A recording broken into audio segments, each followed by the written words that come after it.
In 2003, a man walked out of a hospital in Australia after being declared clinically dead for 48 minutes. His name was Bill Morgan. Morgan had suffered a massive heart attack and was rushed to the hospital. Doctors managed to restart his heart, but the damage was severe. Soon after, his heart stopped again. For 48 minutes, medical staff tried to revive him.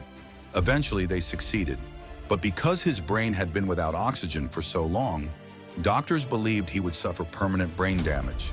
He was placed on life support. After days with no improvement, doctors told his family there was little hope. They decided to turn off the life support. Just minutes after the machines were shut down, Morgan started breathing on his own.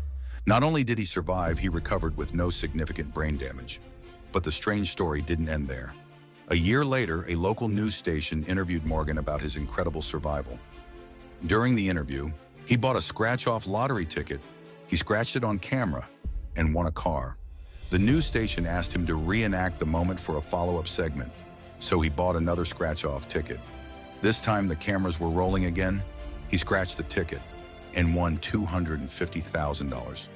In the span of 2 years, Bill Morgan had been clinically dead, came back to life, won a car, and then won $250,000 on live television.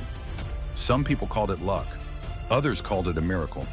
Either way, it's one of the most unbelievable true stories ever caught on camera.